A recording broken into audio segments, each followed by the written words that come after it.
안녕하세요. 과기정통부 정보통신산업진흥원 머신러닝 데이터 파이프라인 앤 오픈소스 담당을 하고 있는 데이터 센트릭의 장동훈이라고 합니다. 먼저 얼굴을 보고 어떤 발표든 강의든 해야 되는데 느껴지는 게 없어서 피드백에 대한 부분을 어떻게 해석을 해야 될지 몰라 일방적으로 이야기하는 게 좀 한계가 있을 것 같아서 어, 기술 내용에 대한 부분 일부, 개발적인 부분 일부, 일반화에 대한 부분으로 진행하도록 하겠습니다. 네, 인덱스 부분입니다. 그럼 어떤 데이터, 그걸 왜 하고, 어떻게 하고, 뭐 피곤한 거 많죠. 머신러닝 데이터 파이프라인 자체를 하기 위해서는 결국 인공지능 요소도 필요하고, 빅데이터 요소도 필요하고, 그 데이터 간에서 이식성에 대한 부분, 데이터가 왔다 갔다 하는 어떤 길에 대한 부분, 그 데이터가 결국 AI 쪽으로 갔었을 때 모델에 관한 부분에 대한 영역들, 그런 전방위적으로 할 때 이게 어렵게 접근하면 끝없이 어려운데 차근차근 하시고 이거를 재밌게, 그리고 이걸 왜 하는지 그거에 대한 배경, 그러고 나면 이제 철학들이 보일 겁니다. 이제부터 본격적으로 시작하겠습니다. 저는 누구냐면요. 데이터 센트릭, 그러니까 데이터의 중심에 있고 데이터 밸류 체인, 데이터 생태계를 위해서 AI 빅데이터 글로벌 스타트업 데이터 센트릭의 장동훈이라고 하고요. 저희는 엣지 AI 빅데이터 플랫폼을 개발하는 스타트업이고 이제 인텔 AIoT 부분 아시아 세 번째 주자입니다. 그러니까 한국에서는 AIoT 부분으로 해서 인텔과 진행하고 있는 프로젝트를 하고 있는 기업은 저희밖에 없고요.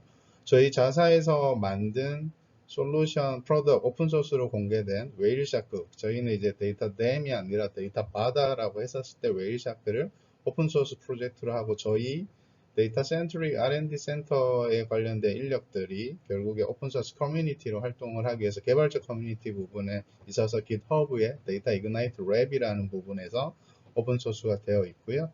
아래 URL jet넷에 보시면 제 이제 기사가 나와 있습니다. 이제 시작하도록 하겠습니다. 데이터 주변에서 앞에서 정부에서 기사든 뭐든 어디든 지금 본인의 핸드폰 그다음 주변의 모든 기기들이 다 데이터와 연결되어 있고요. 그 데이터 안에서도 어떤 데이터, 무슨 데이터를 어떻게 뭐 좀 하려고 하니 참 골치 아픈 것들 많죠. 그래서 빅데이터라고 하는데 이게 통계 관점에서는 큰 데이터, 라지 데이터를 많이 빅데이터라 하시는 것 같고요. 사실 이제 IT 영역에서 빅데이터라고 하면 이제 초실시간, 초대용량인 동시에 이제 비정형 데이터에 대한 부분의 이슈가 굉장히 크고 결국 이제 뭐 가까운 데 있어서는 스마트 홈, 큰 그림에서는 스마트 시티, 그 다음에 이제 스마트 팩토리 등 여러 가지 영역에서 있을 때 이게 다 AI 빅데이터로 하나의 솔루션 되느냐? 절대 그렇지는 않죠. 그래서 이제 차근차근 접근하기 위해서 저희들의 이제 접근 방식은 뭐 IT 다 개발하시는 분들이니까 IT 베이스에서의 어떤 것들에 대한 배경들 이제 알아가야 되는 것들인데 결국에 통계 관점에서의 데이터는 뭐 과거 이랬으니까 앞으로 이랬다 하는 형태 그런데 그 형태에서 빅데이터라는 이슈가 결국에 이제 큰 데이터만 취급을 하다가 실시간 이슈가 벌어지면서 아키텍처 상에서 람다 아키텍처라는 게 결국에 탄생이 됩니다. 그래서 람다 아키텍처에 대한 부분에 있어서 그 히스토리하고 그 배경하고 그게 흘러간 과정이 굉장히 중요한 이슈고요. 람다 아키텍처를 알고 출발하는 것과 모르고 출발하는 것은 앞으로 굉장히 큰 패러다임에 있어서 크게 작용이 될 것 같습니다. 그래서 제가 해석을 했었을 때 람다 아키텍처에 대한 부분이 굉장히 이제 앞에 뭐 제가 아니라 다른 분들이 람다 아키텍처를 설명을 하시지 않을 거라고 저는 생각을 해서 오히려 이거에 대한 포커스를 중심으로 시작을 하도록 하겠습니다. 데이터 그러면 뭐 21세기에 많은 분들이 원유다. 그래서 그 데이터를 가지고 어떻게 하면 그게 석유가 되고 휘발유가 되고 항공유가 되고 뭐 등유가 되고 하겠죠. 그 해석에 대한 부분에 있어서는 많은 것들을 앞으로 벌어지고 앞으로 해야 되는 것들이고요. 그 데이터를 가지고 어떻게 운영을 하고 어떻게 쓰인 거고 어떤 걸 분석을 하고 결국에는 궁극적으로 어떤 서비스를 하기 위해서 하는 것이잖아요. 근데 그 서비스를 하려면 결국에 모델을 만들고 분석을 하고 그다음 그 모델에 대한 리사이클 데이터 분석하고 또 리사이클 또는 어떤 수많은 반복적인 과정이 됩니다. 그래서 지금 본 장표는 왼쪽 장표는 원유에 대한 말 그대로 이제 기름이 어떻게 흘러가고 산업이 되고 끝단에는 결국에 이제 스마트폰이 되고 뭐 옷이 될 수 있고 버스에 사용될 수 있는 어떤 플라스틱이 사용이 되고 오른쪽 그림은 그 데이터 관점에서 지금 이제 스마트 에어포트, 그러니까 이제 공항 관련해서 지금 뭐 조금 제너럴하게 적은 내용들입니다. 뒤에 장표에 그 공항을 가지고 할 수 있는 설명들이 또 나와 있으니 그때 자세하게 설명드리겠습니다. 네, 지금 본 장표가 저희가 예전에 했던 프로젝트에서 나온 내용이고요. 스마트 에어포트 지금 이제 공항에서 실제 데이터가 어디에서 어떻게 생성이 돼서 그거를 AI 빅데이터와 어떻게 연결을 해서 추후에 어떤 서비스를 하는 결국에 밸류 체인, 새로운 밸류를 만들기 위해서 데이터를 수집을 하고 그 수집하는 과정에 있어서 그 이전에 어떤 커넥트, 그러니까 시설물, 그 다음에 이제 CCTV, 그러면 시설에 관련된 IoT 부분, 그 다음에 이제 와이파이를 통해서 어떤 사람들에 대한 트랜잭션 부분들, 그런 부분들을 인제스트 한 이후에 또 결국에 이제 전처리를 해서 저장을 하겠죠. 저장한 이후에 저희가 뭐 많이 사용하는 뭐 군집 분석, 분류 분석, 연관, 뭐 추천을 통해서 이거를 또 음성으로, 영상으로, 또 언어별로, 그 다음에 이런 부분을 어떻게 또 지식으로 만들어서 이제 그 부분을 지능형 서비스를 어떻게 할 거냐. 그러니까 지금 공항에 있어서 사실 어떤 뭐 대교를 들어가거나 공항에 이제 오시면 그 CCTV를 통해서 어떤 지원을 하거나 이런 것도 있지만 결국에 사람의 와이파이에 대한 이 주파수 대역에 대한 어떤 트랜잭션을 통해서 어디에 사람이 많이 몰리고 이런 게 있고요. 그다음 공항에 가시면 이제 카트 끌고 다니시잖아요. 카트에 대한 위치 추적, 그 다음에 이제 재고 관리, 그 다음에 이게 이탈이 되는지 안 되는지 이런 것들이 실제로 많이 벌어지고 있습니다. 그런 것들을 이제 생각하시는 것보다 훨씬 많은 부분들이 진행이 되고 앞으로도 진행이 돼야 하는 부분이고 이게 금방 하루아침에 될 수 있는 것들은 사실 아니거든요. 결국에 이제 인프라적인 요소와 그러니까 인프라에 대한 상위에 대한 어떤 문화적 요소와 그리고 이제 기술적 요소와 그다음에 시나리오들 서비스에 대한 부분이 같이 나오기 때문에 어떤 서비스를 받으실 때 결국에 그거에 대한 배경을 한 번만 더 생각해 주시면 그 이면에는 항상 이제 수많은 개발자들이 있다고 생각해 주시면 감사드리겠습니다.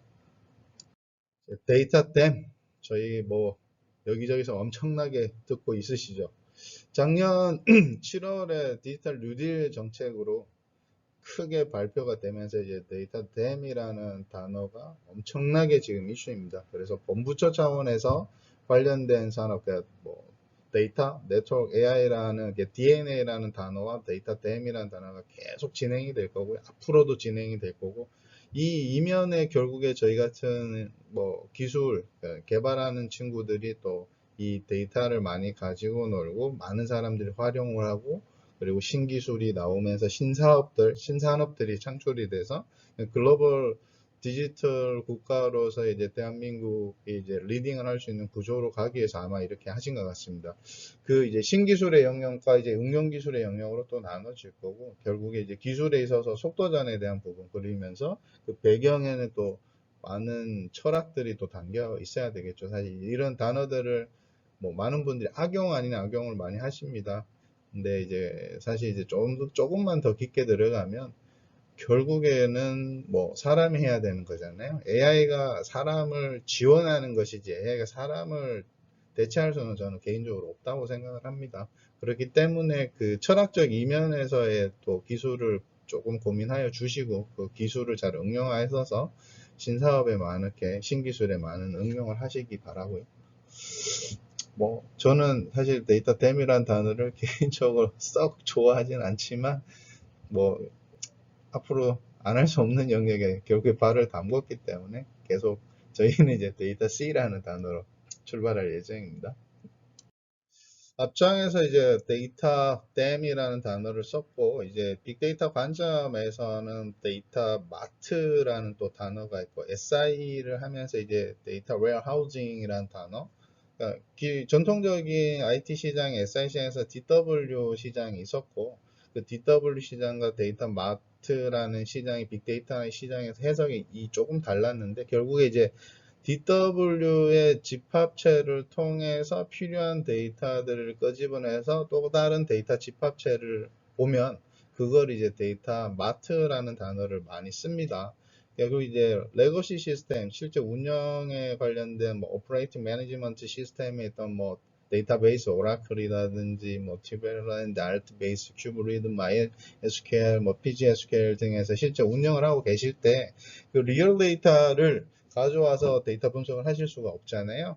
그 데이터를 결국 어디선가 이제 카피를 하고 운영 데이터, 실제 운영에 영향이 가지 않는 상태에서 데이터를 가져오기 위한 작업들이 굉장히 필요할 거고, 그 가져오는 작업에서 결국에 이제 데이터 창고, 데이터 웨어하우징이 만들어야 될 거고, 데이터 웨어하우징이 만들어져서 그런 여러 개의 또 데이터 DW가 만들어진 상태에서 어떤 데이터들이 어떤 릴레이션십을 가지고 있고 그거를 또 데이터 마켓이든 데이터 마트 쪽으로 옮기기 위해서 이제 ETL 기능, 뭐 파일을 데이터베이스로 옮기든 어떤 이제 데이터의 일부 전환 기능이 되면서, 그래서 데이터 마트라는 단어에서 실제로 이제 그런 것들을 모아서 저희가 이제 실제 분석이 일어난다라고 하는 부분이고요. 그래서 데이터 관점에서의 뭐 DW, 데이터 마트 뭐 이런 거에 대해서 크게 이러하다 이렇게 느낌만 아시면 될 것 같아요. 어차피 계속 부딪혀야 되는 단어들이기 때문에 이게 시장의 영역에서 해석할 때 조금씩 이질적으로 해석을 하는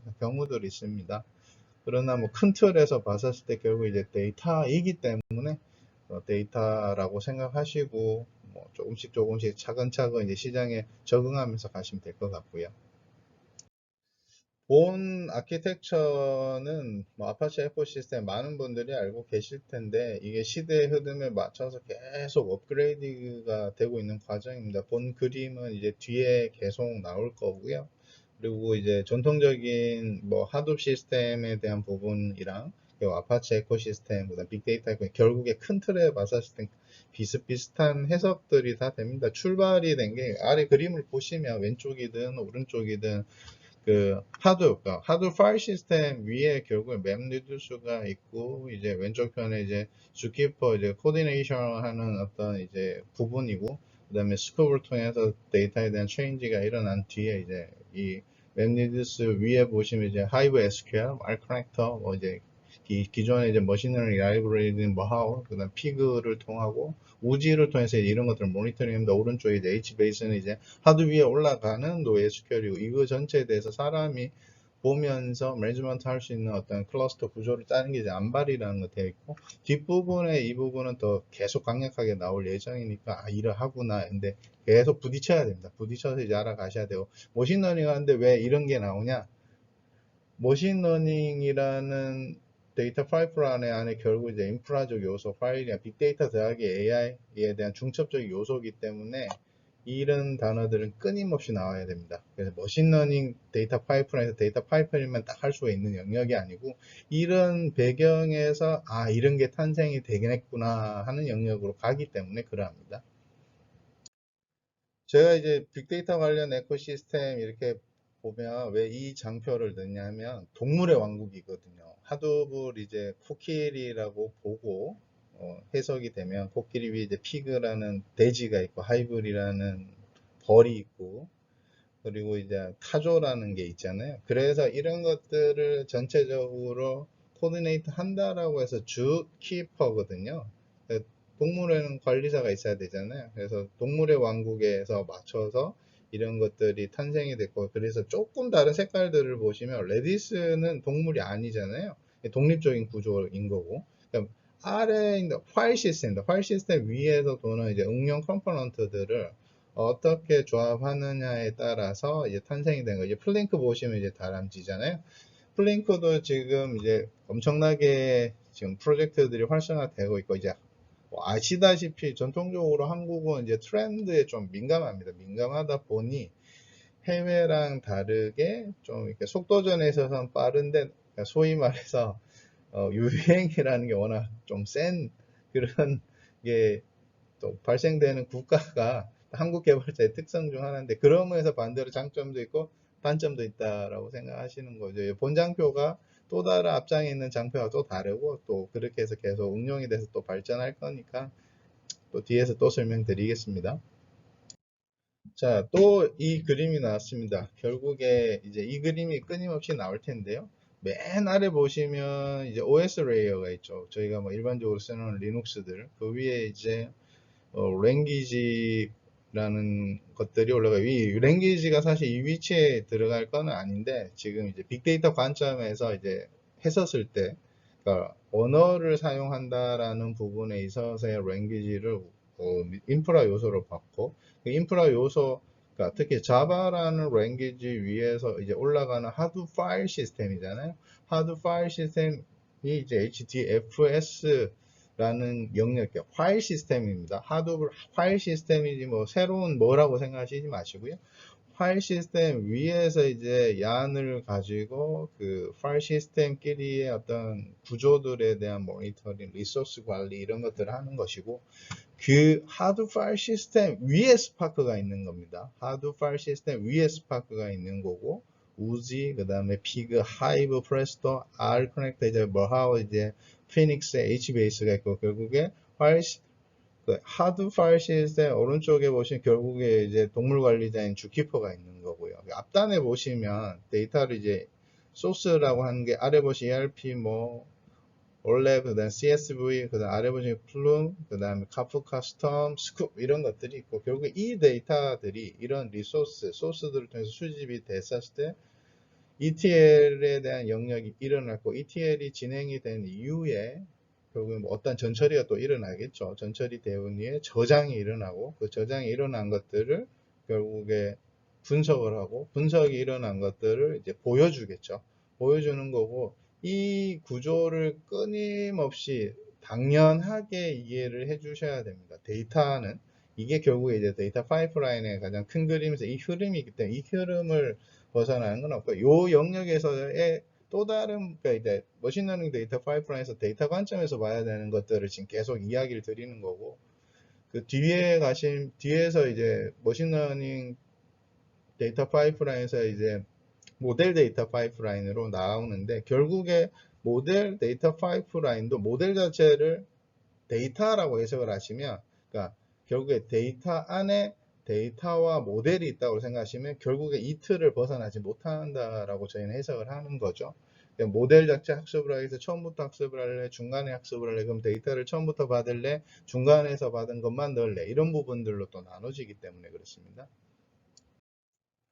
네, 지금 보시는 아파치 에코시스템 아키텍처는 정형 데이터 관점에서 보는 거고요. 이제 소스를 예를 들어서 이제 ERP라고 했었을 때, 뭐 스쿱을 통해서 그 HDFS 위에다 이제 적재가 된 이후에 SQL 하드업을 통해서 쿼리를 날리고, 그 쿼리에 대한 부분을 이제 결국에 보고 분석을 하는 형태의 아키텍처이고요.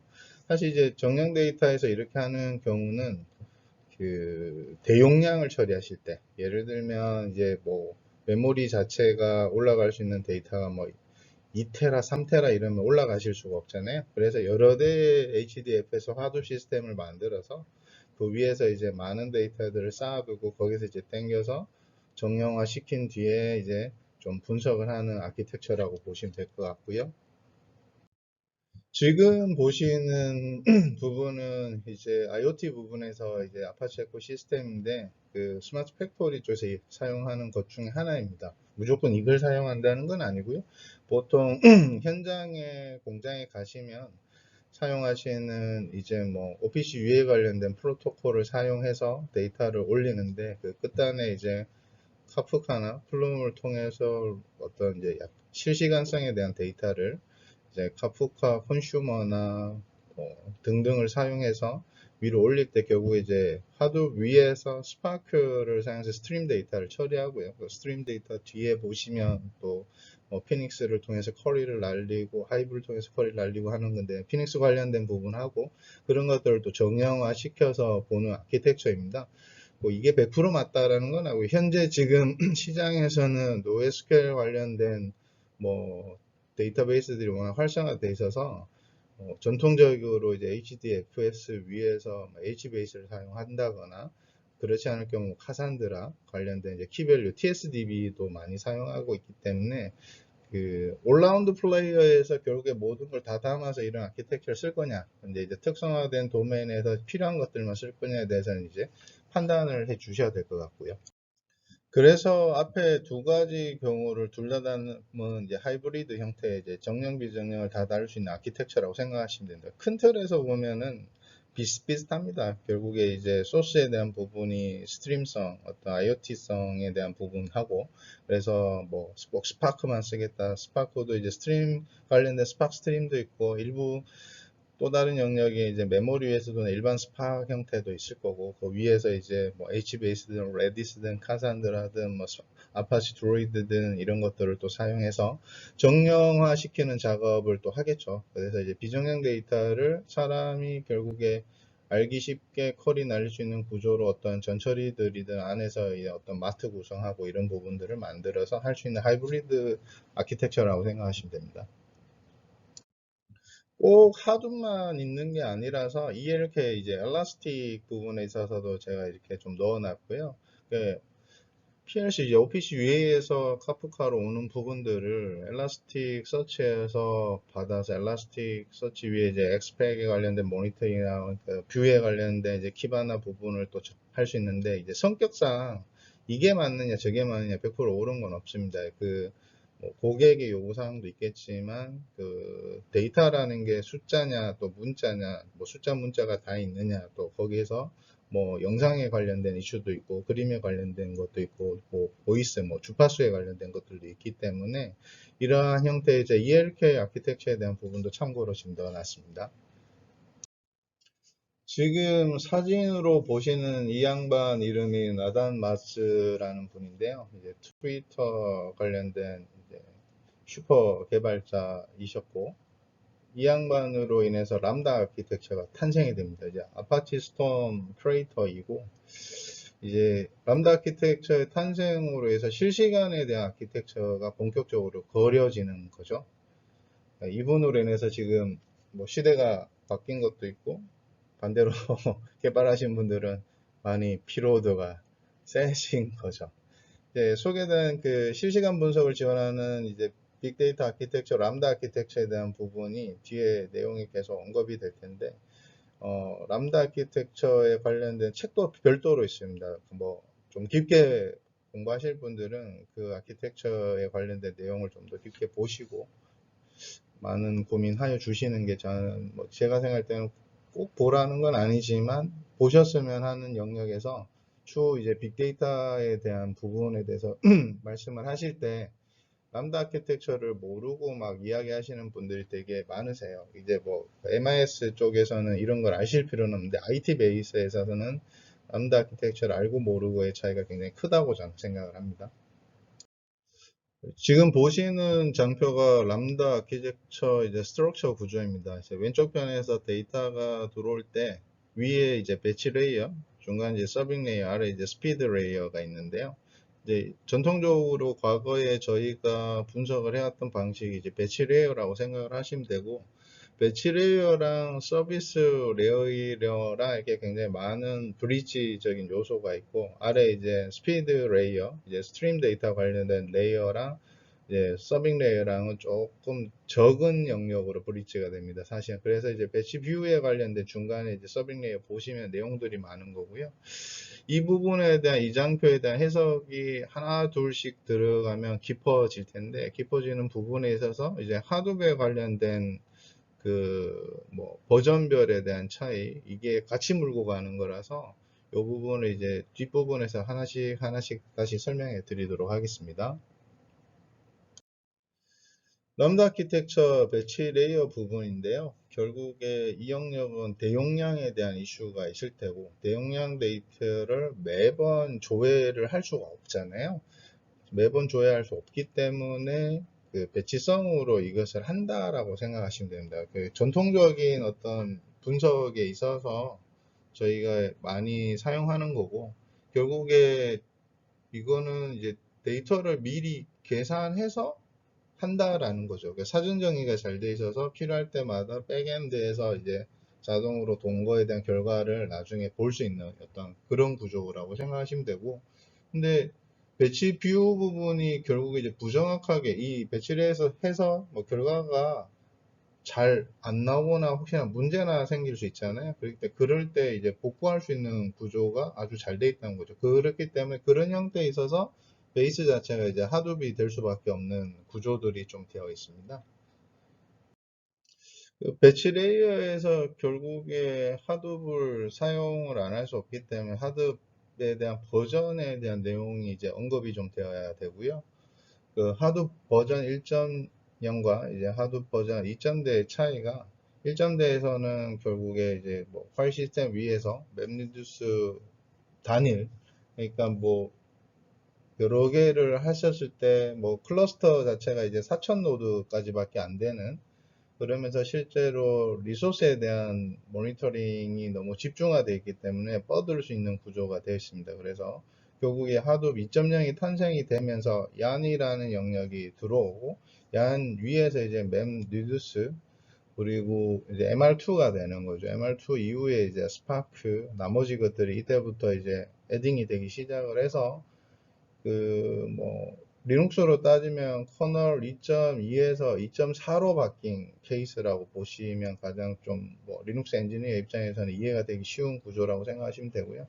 하둡이 2.0대로 오면서 이제 본격적으로 이제 폭발력이 생기는 구조입니다. 뭐 기존 1.0이 나쁘다라는 게 아니고 1.0이 결국에 이제 갖고 있는 어떤 약점들이 2.0에서 굉장히 많이 상쇄되었고, 하둡 2.0에서 또 3.0으로 가면서 또 엄청나게 많은 발전이 됩니다. 뭐 이레이저 관련된 기능들이 이제 3.0에서 결국에 이제 탄생이 되면서 리소스가 안에 이제 하드디스크에 대한 불필요하게 저장되는 영역들도 굉장히 라이트하게 바뀌는 게 또 탄생이 됩니다.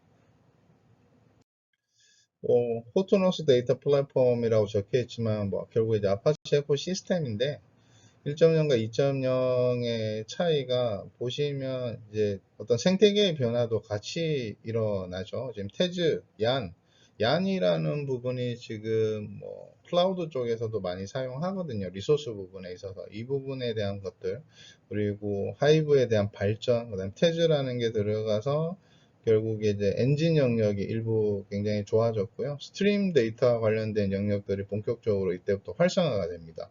그래서 2.0에 대한 부분을 사실 이제 현존하는 대한민국의 많은 빅데이터 에코시스템을 만드는 기업들이 대부분 2.0 기반에서 많이 개발을 해서 탄생이 되었고, 그 위에 결국 이제 많은 이제 공개 소프트웨어들과 뭐 자사에서 만든 어떤 라이브러리들이 같이 에딩이 될 수 있는 구조겠죠.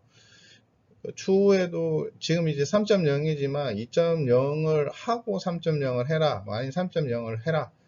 장단점은 다 있습니다. 뭐 개발적인 요소에서는 3.0으로 다이렉트 하시는 게 나을 것 같고, 생태계 관점에서 봤을 때는 2.0대에서 출발해서 3.0대로 가시는 게 낫지 않을까 하는 뭐 개인적인 생각은 있습니다.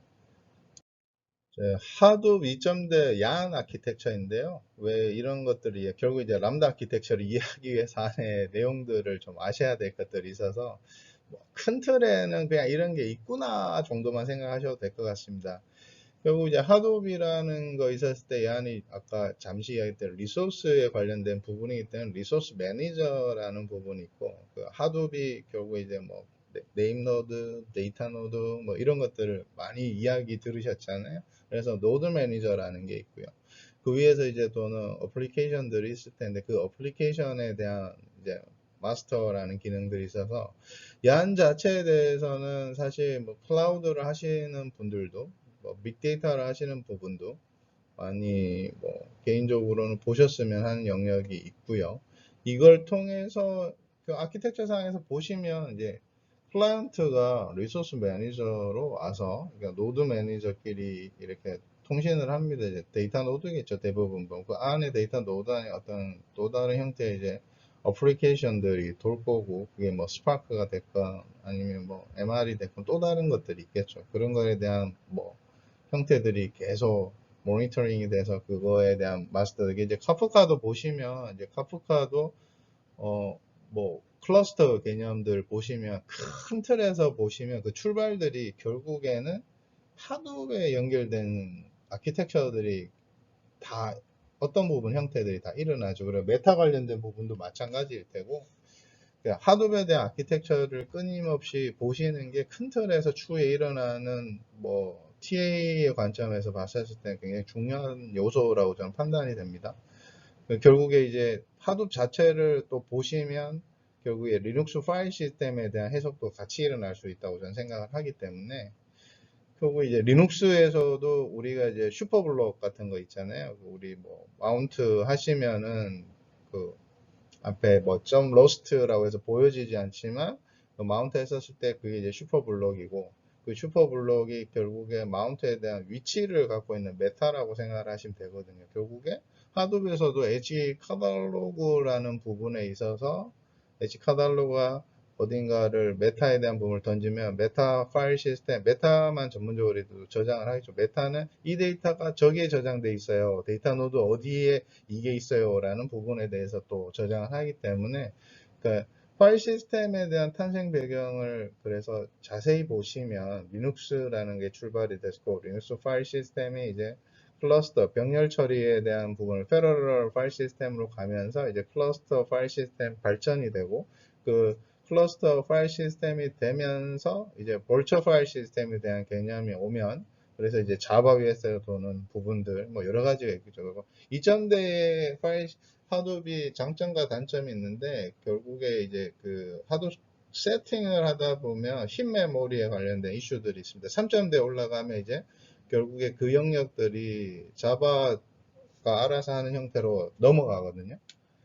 그런 아키텍처 구조들을 보시면 이제 자바를 잘 하시는 분들이 하둡을 잘하면 더 좋고, 근데 SE 관점에서 하둡을 봤었을 때 또 봐야 되는 어떤 히스토리 구조가, 일반적인 리눅스 SE들이 하둡에 접근하지 못하는 이유 중 하나인데, 하둡을 되게 어렵다고 생각하세요. 근데 이건 사실 많은 경험을 하면서 많이 겪어야 되는데, 큰 틀에서 보면 결국에 하둡은 파일 시스템이잖아요.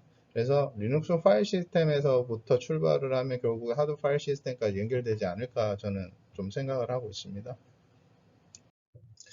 예, 뭐 지금 똑같습니다. 이제 계속 반복이 되죠. 람다 아키텍처 이제 배치 레이어 안에 또 하둡 이제 2점대, 좀 전에 얘기했던 얀 연결이 되죠. 지금 클라이언트에서 출발을 하면 그 파일 시스템 HDFS에서 이제 뭐 저희 많이 들으셨던 뭐 네임 노드, 세컨드 네임 노드, 그다음에 뭐 퍼스트가 이제 액티브 네임 노드, 그다음 리플리케이션, 뒤에 이제 데이터 노드, 결국에 이 네임 노드하고 데이터 노드하고 움직임에 있어서 결국에 얀이 어떻게 더 프로세싱을 하고 스케줄을 하고 어플리케이션을 하고, 근데 람다 아키텍처 아까 이야기 드렸다시피 들어보시면 배치잖아요. 그래서 그 백엔드에 대한 배치에 대해서 해야 되기 때문에 스케줄러라는 부분이 당연히 있겠죠. 당연히 있어야 되고, 메타에 대한 부분을 관리하는 것들이 네임노드잖아요. 그래서 그 네임노드를 결국에 이제 어떠한 형태로 이제 퍼스트 네임노드하고 세컨드 네임노드하고 또 리플리케이션이 되는 영역들, 현존하는 이제 2.0에서는 그 리플리케이션에 대한 형태가 좀 정상적이다, 뭐 전통적이다, 이런 게 좀 약간은 우리가 좀 정상적이지 않는 방법으로 많이 하고 있고요. 그래서 네임노드 자체가 부하량이 상당히 큽니다. 그 안에서 이제 돌아가는 것들이 상당히 액티비브가 많기 때문에 그거에 대해서 뭐 퍼스트랑 세컨드랑 클러스터 될 수 있는 아직 구조들은 아니고, 그래서 네임노드가 죽으면 하드분 죽습니다. 뭐 그래서 네임노드가 이제 대부분 이제 저희가 시스템을 짤 때 굉장히 헤비하게 짜고, 그 다음 메타에 대한 관리를 하기 때문에 메타데이터에 대한 이제 DB가 또 들어가겠죠. 그런 부분이 있고, 데이터 노드는 말 그대로 그 데이터들이 저장이 되는데 이게 3개씩 저장되잖아요. 이렇게 하드웨어 2점대. 그래서 내가 A 데이터가 있으면 A 데이터에 대한 부분이 데이터 노드 여기저기 3군데가 저장되기 때문에 그 곱하기 3에 대한 해석으로 사이즈를 해야 되는데, 3점대로 가면서 이 부분이 굉장히 라이트해지는 부분이죠. 그래서 이런 부분에 있어서 이제 마스터, 슬레이브 요소 이제 오른쪽 마스터랑 슬레이브를 보시고 중간에 이제 액티브한 이제 네임 노드나 세컨더리를 보시면서 이 안에 대한 해석이 어떻게 브릿지 되는가에 대한 해석들을 끊임없이 의심하고 보시면 결국 이제 에코시스템 중에서 이제 하드웨어에 대한 큰 틀이 해석이 됩니다. 그 틀이 해석이 되면 결국에 람다 아키텍처 배치 레이어에 대한 해석이 끝난다고 생각하시면 됩니다. 자, 또 나옵니다. 람다 아키텍처 배치. 그 클라이언트 순서대로 이제 보세요. 1번 보시면 클라이언트가 리소스 매니저로 가고요. 그 다음에 어플리케이션 마스터로 가고요. 그리고 다시 리소스 매니저로 가고요. 그 부분이 다시 컨테이너, 여기서 이제 컨테이너라는 거는 뭐 카스, 뭐 쿠버네티스 이런 거 아닙니다. 그래서 그 안에서 이제 어플리케이션에 관련된 컨테이너라고 생각하시면 되고, 그 부분에 있어서 다시 컨테이너끼리 또 하는 리소스를 또 보겠죠. 보고 나서 그 영역을 다시 클라이언트로 두는 거죠. 이 순서에 대한 큰 틀만 기억을 하시면 지금 배치 레이어가 완전히 이제 완전히는 아니더라도 이제 마무리라고 생각하시면 되겠죠. 그러면서 하도 B에 대한 아키텍처에 대한 큰 틀이 정리가 될 것 같습니다. 여기서 지금 이제 이 그림에 대한 해석이 별거 아닌데 이 별거 아닌 게 굉장히 중요한 겁니다. 사실 그 대단한 것들 보시면 아주 안에 굉장히 심플하잖아요. 컴퓨터 0과 1이듯이 이 레이어도 결국 0과 1인 건데 그거에 대한 순서에 대한 레이어에 대해서 보시고 이제 노드들 보시고 리소스들 리퀘스트 보시고 하면서 순서 보시면 이 안에서 이렇게 동작이 돼서 이렇게 되게 지금 물리적인 게 아니라 논리적인 구조잖아요. 그러면서 이제 물리적인 구조에 어떻게 앉힐 건지 고민하시면 되고 결국 이제 이 영역에 있어서 이런 것들을 자꾸 보시면 하드분 인프라 파워가 굉장히 컴퓨팅 파워가 세야 되겠죠. 이런 네트워크에 관련된 리소스부터 그 다음에 아이오 버틀렉이 워낙 세기 때문에 사실 이제 전통적으로 초기 시장의 하드분 PC로 했다면 지금은 오히려 뭐 SSD로 가는 하이엔드 쪽으로 가는 걸 많이 반대로 이런 걸 사용하는 구조가 역전된 거죠. 드디어 스파크이 언급이 됩니다. 지금 이제 하둡 대 스파크이라고 단어를 쓴 이유가 뭐냐면 하둡하고 스파크는 대결 구조가 아닌데 많은 분들이 헷갈려 하세요. 제가 이제 뭐 프로그램 하시는 분들이나 뭐 학교 교수님들이나 아키텍처 보면 스파크이 굉장히 많이 떴잖아요. 뜨면서 진행하면서 하둡을 대신한다 라고 표현을 하시는데 그렇지 않거든요. 이제 스탠드얼론 스파크는 있긴 하죠. 있는데 이제 PC에서 혼자 뭐 돌 때는 그렇게 하는데 결국 이제 클러스터 구성을 하면 아까도 이야기 드렸다시피 하둡은 파일 시스템이거든요. 파일 시스템 위에 이제 양이 리소스를 관리하겠죠. 그 위에 각종 컴포넌트들 중에서 인메모리 에리어 중에서 이제 그 영역이 스파크이거든요. 다시 한번 말씀드리지만 하둡 대 스파크는 아니고요. 하둡하고 스파크는 다른데 하둡 위에 스파크가 돌아가는 겁니다. 단어 해석을 이상하게 하시는 분들이 많아서 이제 하둡 위에 이제 MR을 가지고 MR 대 스파크는 맞습니다. 근데 하둡 대 스파크는 아니라는 거죠. 이거를 이렇게 말씀하시는 분들이 시장에 너무 많아서 저 사람이 왜 이렇게 이야기하시지? 라고 저는 이제 생각하죠. 이게 파일 시스템하고 파일 시스템 위에서 돌아서 하나의 컴포넌트인데 그러니까 맵 리듀스 대 스파크는 맞아요. 근데 하둡 대 스파크는 절대 아닙니다. 그러니까 인메모리가 된다라는 것은 결국에 스트리밍이 된다라는 아키텍처로 갈 수가 있거든요. 스트림 데이터가 결국에 들어왔기 때문에 즉 이제 실시간에 대한 이슈가 벌어지면서 메모리 위에서 벌어져야 되잖아요. 메모리 위에서 벌어지기 위해서 인메모리 컴포넌트로 스파크가 나오면서부터 이제 본격적으로 스트림 스파크이 터지면서 시장이 레이어가 되는데 여기서는 지금 여기 있는 스파크는 제가 이제 배치 레이어 안에 스파크를 넣었잖아요. 그래서 여기서는 MR과 같은 역할을 한다라는 영역이고 스트림 스파크에 대한 개념, 스파크 스트림에 대한 개념은 아닙니다.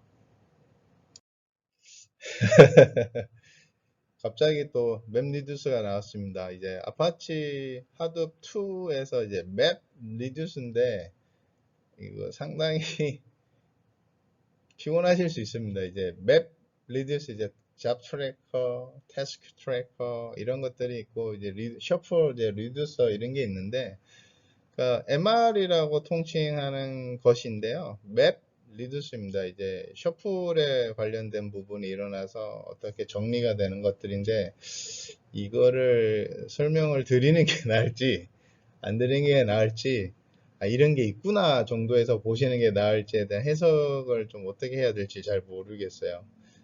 결국 이제 워드 클라우드에 대해서 앞단의 단어들을 해석을 할 때 이제 결국 하둡은 파일 시스템이잖아요. 그러면 A부터 Z까지 있을 때 A부터 D는 누가, E부터 어디까지는 누가, 어디에서 어디까지는 누가, 그러게 이제 누가 A부터 Z, 맵이라는 게 어디서 어디까지에 대해서 일종의 메타라고 생각을 되시고 이거에 대한 액션에 대해서 이제 리듀스에 대한 부분을 해서 다시 던지면 그래서 이제 잡 트래커가 있고 태스크 트래커가 있고 매퍼가 있고 그래서 셔플이 돼서 리듀스가 일어나는데 큰 틀에서 보셨을 때 이런 게 있구나 이런 부분들은 사실 이제 저기 유튜브에서 맵 리듀스 아키텍처 한번 보시고 다이어그램 한번 이렇게 들어보시면 이런 게 있구나 정도에서 참고하시는 게 좋을 것 같습니다. 이게 현재 시장에서 맵 리듀스를 쓰는 곳들이 사실 많지는 않아요. 근데 정말 이제 대용량에서 하루 온종일 돌려서 그냥 니 알아서 도세요 하는 뭐 그런 시장이 있을 수 있잖아요. 그때 이제 사용하시면 되는데 글쎄 이거를 구체적으로 설명을 드리는 것은 유튜브를 통해서 듣는 걸로 하시죠.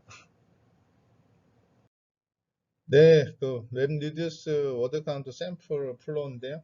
아까 전에 바로 전에 본 장표에 대해서 이제 구체적인 건 유튜브 보시고 이게 어떻게 동작되는지 이제 받아서 나누고 그 나눈 거를 매핑을 하고 이제 비교를 해서 셔플하고 소트합니다. 그리고 다시 리듀스해서 결국에 던져주는 겁니다. 이제 큰 틀에서 보시면 어떤 그림인지 윤곽이 잡히시죠.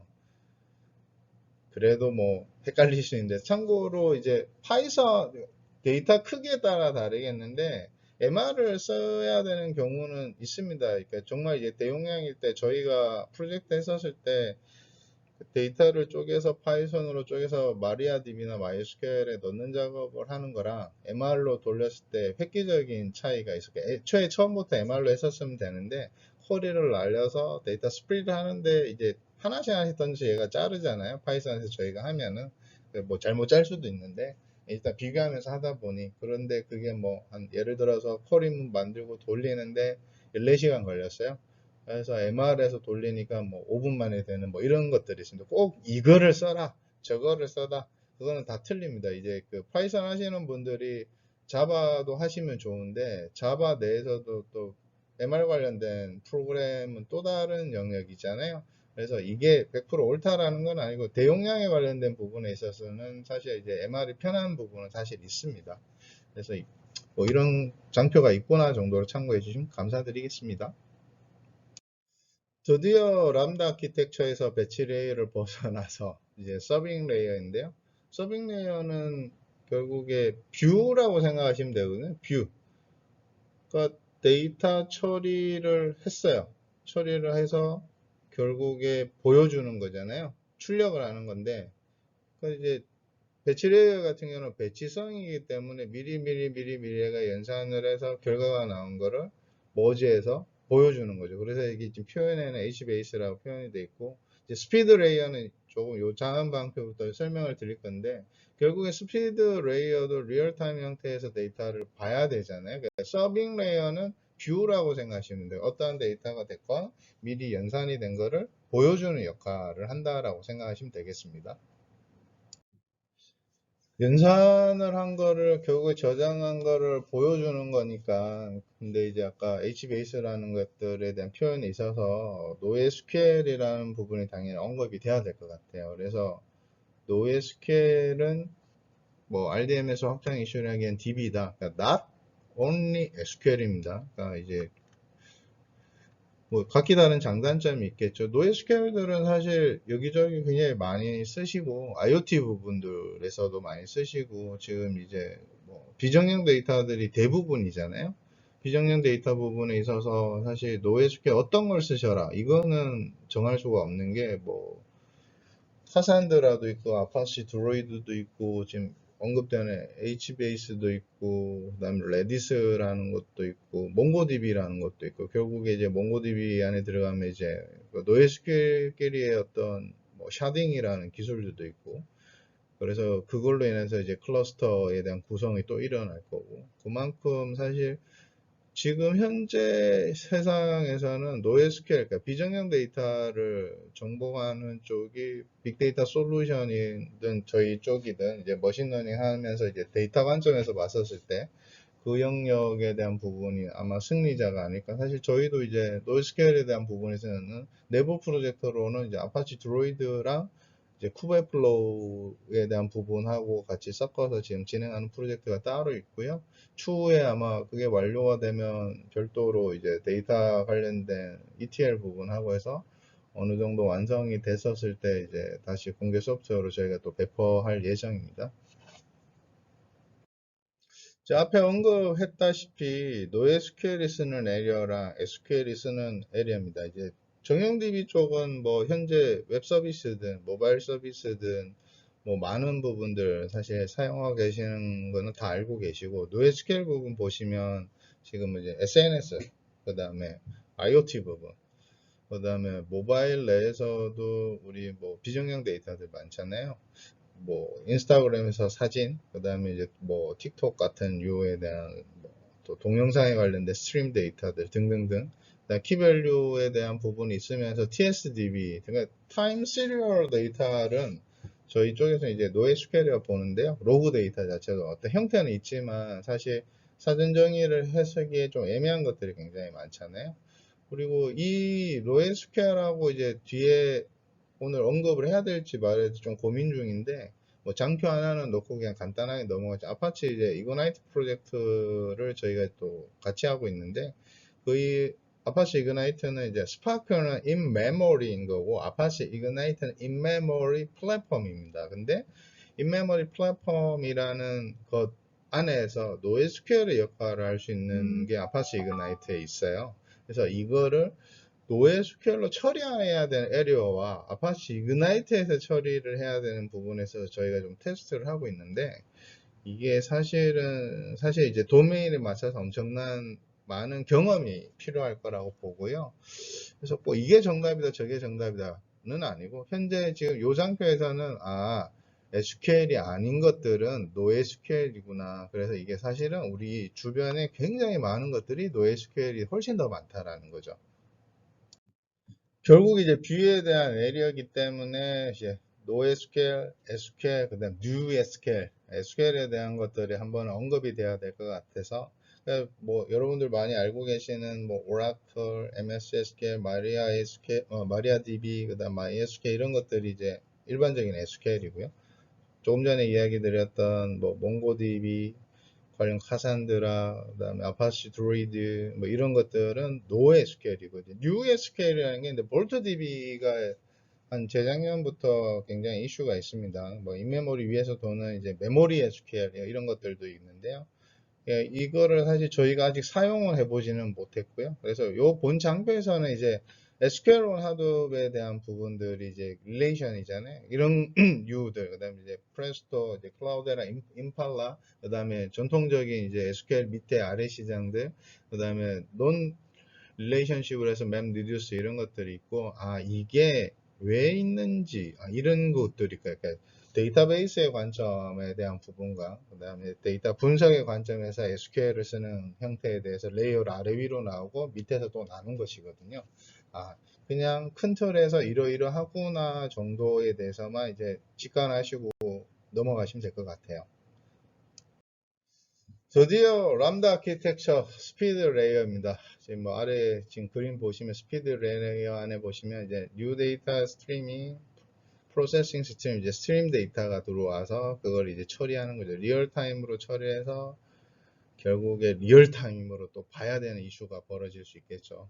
그래서 지금 스피드 레이어는 현재 지금 여기 스톰이라고 표현되어 있지만 이제 스파크 스트림, 그 다음에 아파스 이그나이트, 결국에 실시간에 관련된 이슈들에 대한 것들을 다 스피드 레이어라고 해석을 하시면, 그리고 이 레이어가 탄생이 된 게 아까 이야기 드렸던 아파치 그 스톰 크레이터가 만들었잖아요. 그러다 보니 지금 이제 스톰을 지금 넣은 거고, 현존 시장에서는 스트림 관련된 데이터 처리, 뭐 플링크도 여기에 해당될 수가 있겠죠.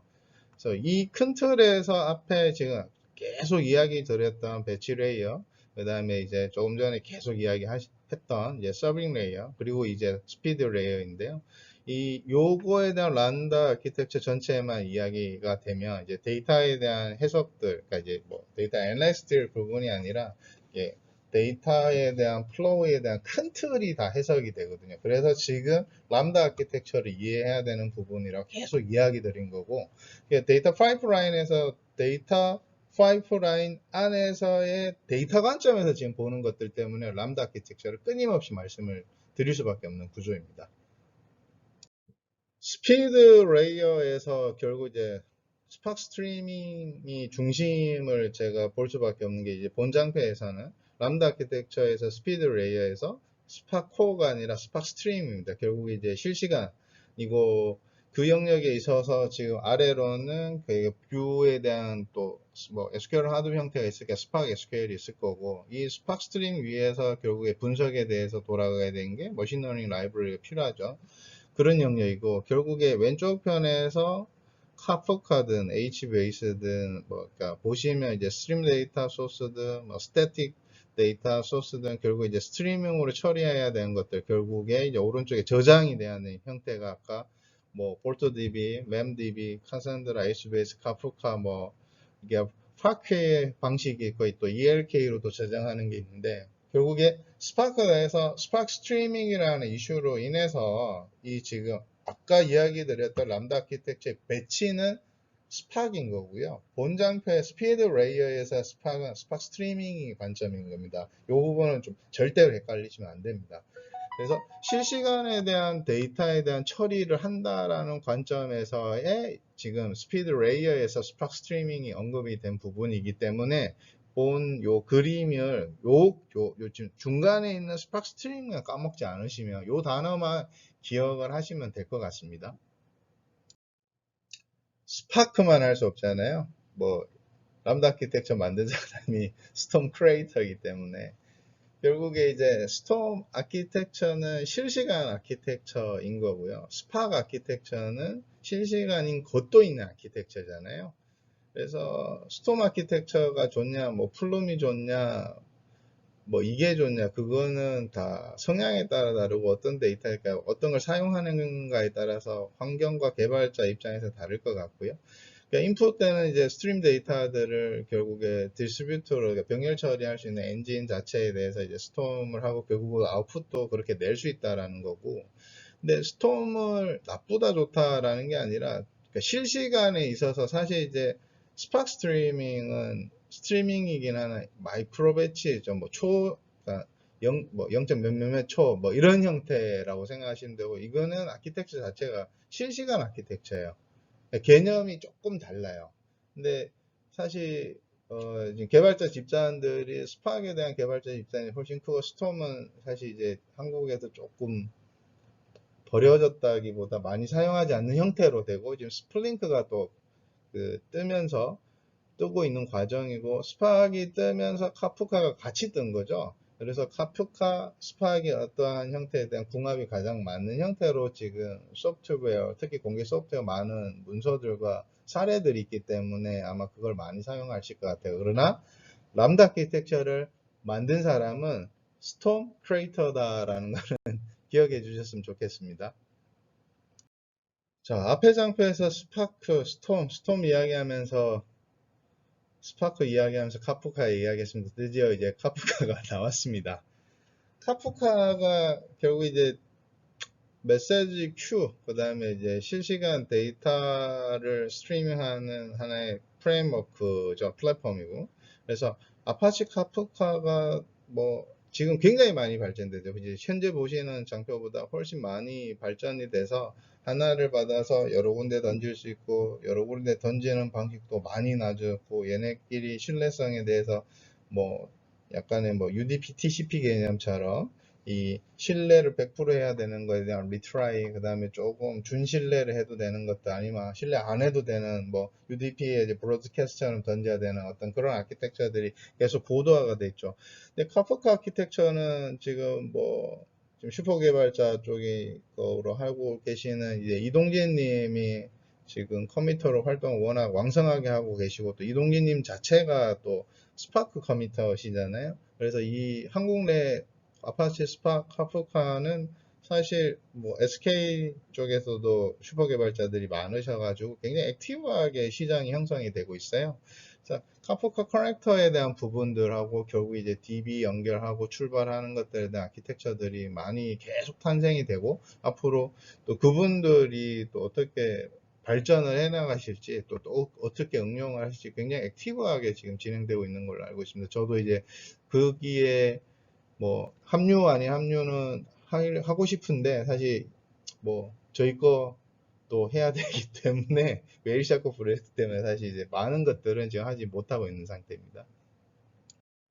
그러니까 샘플 모델이라고 표현했는데 이게 뭐 머신러닝 모델, 인공지능 모델 이런 게 아니고 그냥 샘플, 이 샘플입니다. 지금 어플리케이션이 아파치 카프카를 통해서 로그 어그레이션이 되면은 그게 결국에 로그에 대해서 쌓이는 부분을 실시간으로 스팍 스트림으로 가고 그게 이제 스팍 스트림으로 갔었을 때 카산드라에 저장이 되고 그거를 그러니까 DB 형태에 대해서는 카산드라 저장된 거를 ELK 위에 올려서 그거를 또 보고 어떻게 분석해서 뭐 보는 형태에 대한 샘플이고요.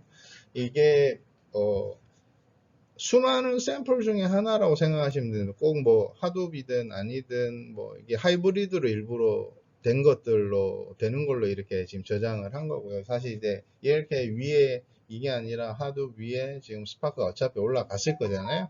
그러니까 하둡 위에서의 어떤 표현들도 어차피 되는 건데 일부러 지금 엘라스틱을 여기다 끼워 넣은 거라고 생각하시면 됩니다. 그러니까 결국에 아키텍처 상에서 어떻게 그리느냐에 따른 거는 그 시스템이 있을 거고 그 시스템 뒤에 이제 배경들이 있을 거잖아요. 서비스에 대한 배경들. 우리는 이런 서비스라고 이런 서비스를 이렇게 보여주고 이렇게 땡겨서 뭔가 분석을 하기 위해서 하는 형태에 대해서 좀 어거지 조합 아닌 어거지를 일부러 끼워 넣어서 이렇게 지금 할 수 있다. 그럼 분명히 이렇게 그려놓은 건 배경이 있는 겁니다. 반대로 이게 왜 있냐라고 따지는 게 아니라 이렇게 된 배경에 대해서 저희는 이제 TA상에서 봤었을 때 아키텍처들을 계속 고민할 수밖에 없는 거죠. 그래서 그 샘플을 하나를 올려서 여기서 이제 각각의 영역에서 어떻게 표현되는 것들은 이제 디테일하게 더 들어가야겠죠. 그 도메인과 그 시스템과 그 상황에 맞춰서.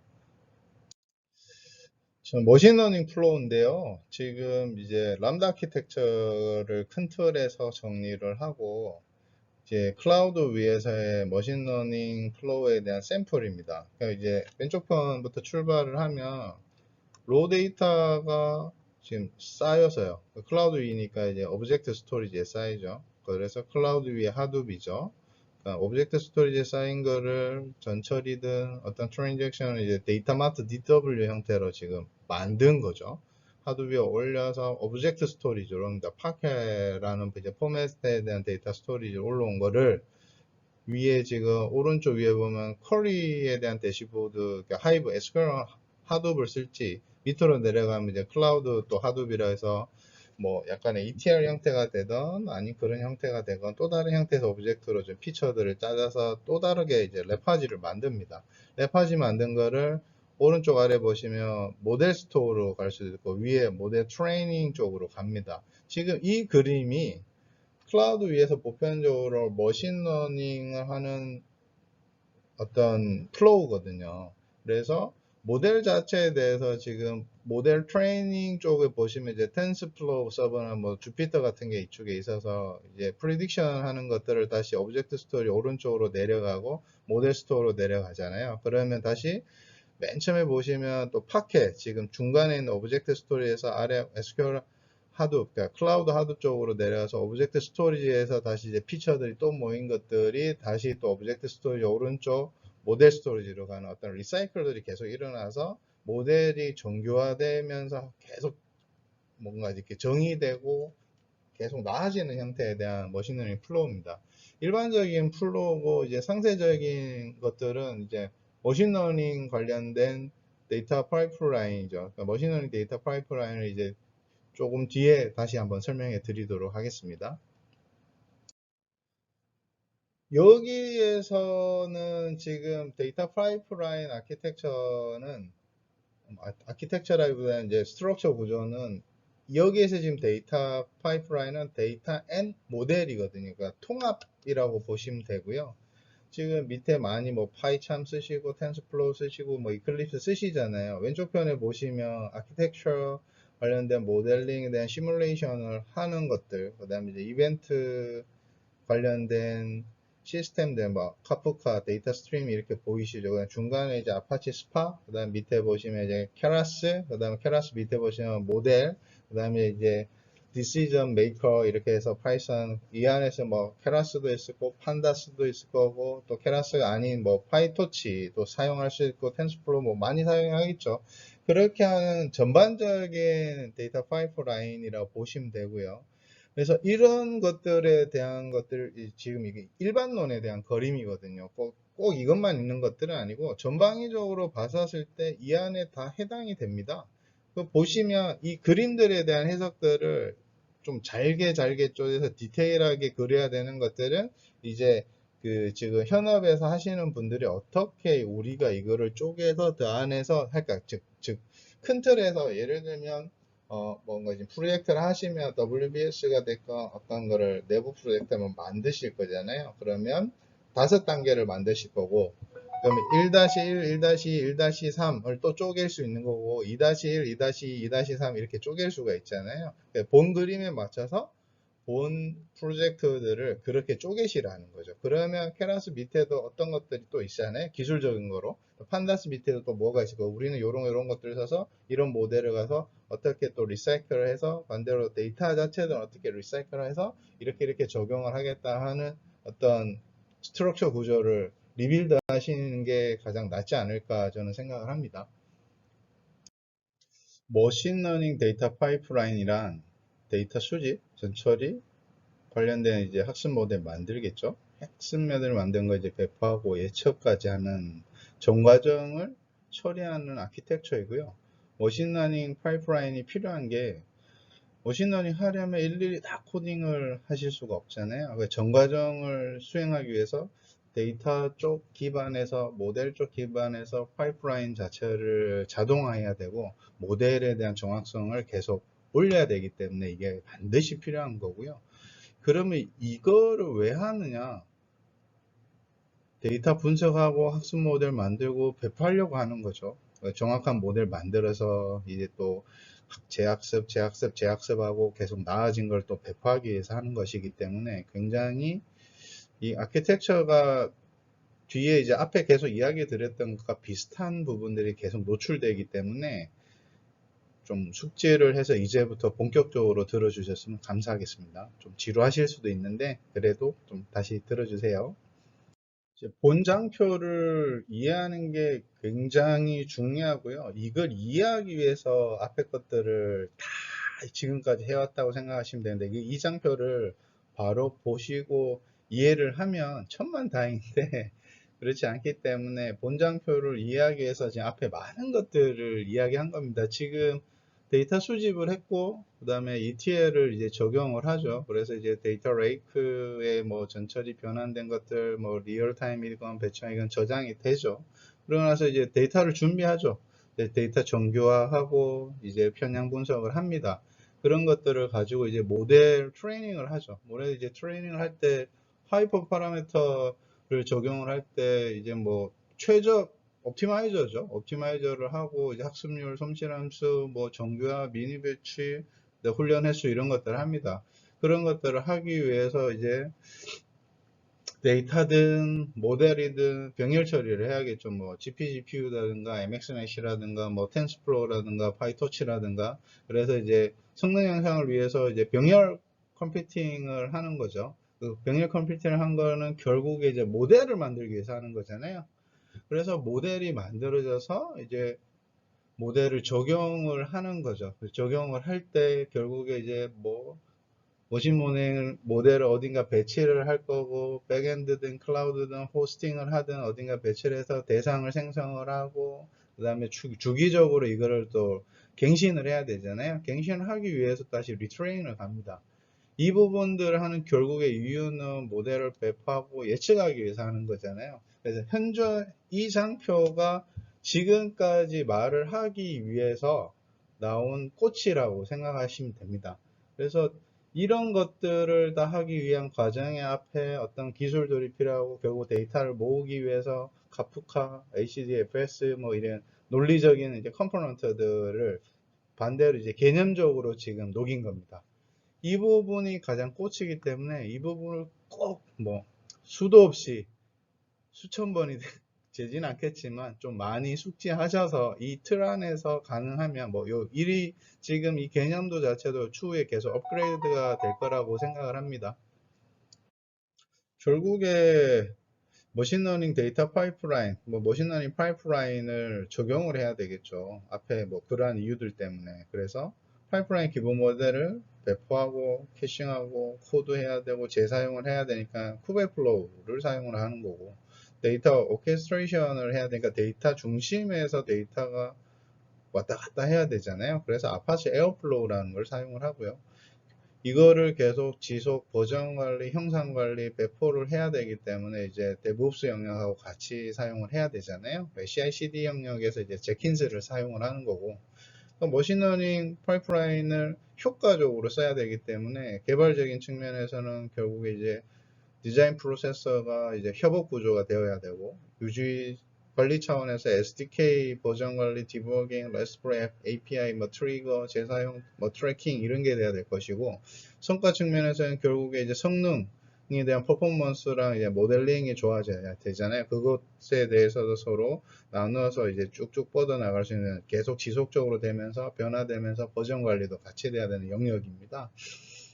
그래서 이러한 것들을 하기 위해서 지금까지 앞에 많은 것들을 할 거고, 이 지금 추후에 이제 벌어지는 내용은 에디셔널 내용이라서 따로 설명을 드리진 않고, 현재 이제 발표는 여기에서 마치도록 하겠습니다. 수고하셨습니다.